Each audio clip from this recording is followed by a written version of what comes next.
Ada setidaknya 12 macam ilmu bahasa Arab. Mereka adalah Nahu, Shorof, Ma'ani, Bayan, Badi', Wada', Arud, Mantiq, Ma'ajim, ilmu Shawd dan Usul Lughah. 3 ilmu seperti Ma'ani, Bayan, Badi' masuk dan digeneralkan menjadi ilmu Balaghah. Dan juga ada 3 ilmu yang sangat diketahui oleh para santri di pesantren atau orang-orang yang menggeluti ilmu agama dan syariah, yaitu Nahu, Shorof, dan Balaghah.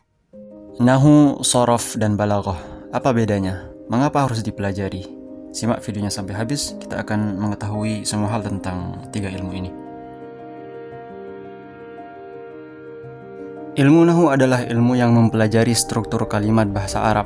Fokusnya pada i'rab atau perubahan akhir kata dan fungsi kata dalam kalimat yang nanti sebagai pemanaan atau yang kita sebut harokat.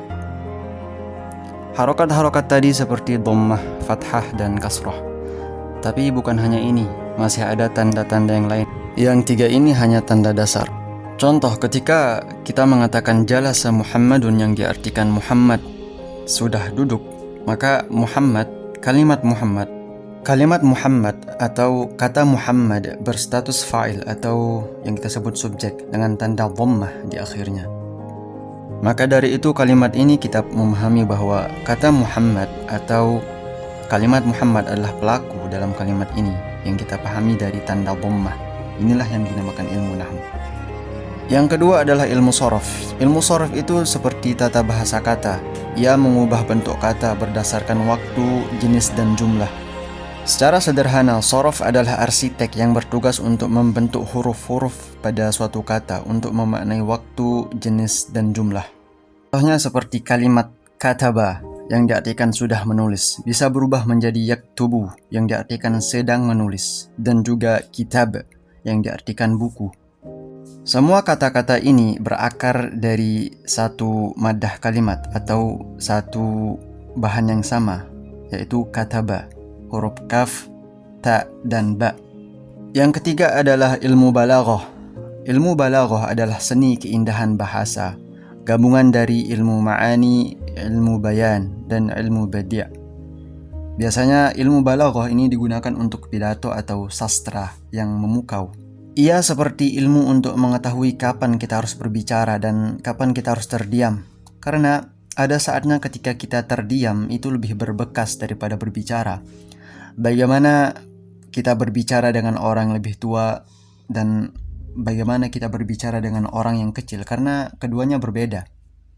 Dan bagaimana berbicara dengan orang yang sakit itu berbeda dengan orang yang sedang bahagia.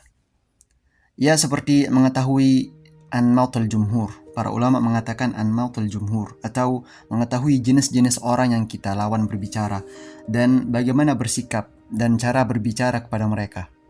Contohnya pada surat Thaha, Allah Subhanahu wa taala berfirman, Bismillahirrahmanirrahim, Qala rabbi inni wahanal 'azmu minni washta'ala ar-ra'su shayba. Pada kata atau jumlah washta'ala ar-ra'su shayba ingin mengungkapkan metafora tentang Nabi Zakaria yang sudah tumbuh ubun. Untuk mengungkapkan hal itu maka didatangkan kata ishta'ala yang berarti menyala. Ini untuk menggambarkan hal itu dengan cara yang indah. Ini dinamakan isti'arah dalam ilmu Balaghah. Secara sederhana, Nahu berbicara tentang apakah kata itu subjek atau predikat. Shorof, bagaimana kata itu berubah bentuk. Sementara Balaghah, makna dan keindahan, apakah pesannya efektif atau tidak, apakah pesannya indah atau tidak. Analogi sederhana, jika bahasa Arab itu adalah rumah, maka Nahu adalah aturan bangunan atau pondasi dan dindingnya. Shorof adalah bahan bangunan atau batu, bata, dan bahan-bahan yang lain seperti kayu. Dan yang ketiga, Balaghah adalah dekorasi seperti lukisan dan ornamen. Dan jika kita berbicara tentang level kesulitan, maka Nahu dan Shorof wajib untuk para pemula yang ingin memahami bahasa Arab. Sedangkan Balaghah adalah lanjutan, butuh penguasaan Nahu dan Shorof dahulu. Mengapa ini penting?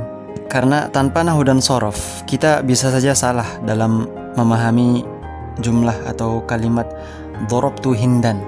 Alih-alih membaca dharabtu hindan, orang yang salah akan membaca dharabat hindan atau hal-hal yang lain. yang tidak sesuai dengan pemahaman nahwu dan sorofnya.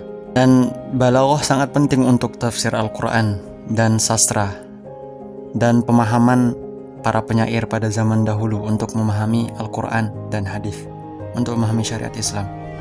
Jadi nahwu itu adalah grammarnya, sorof adalah kamus bentuk kata, dan balaghah adalah seni bahasanya. Pelajari bertahap, insya Allah akan mudah.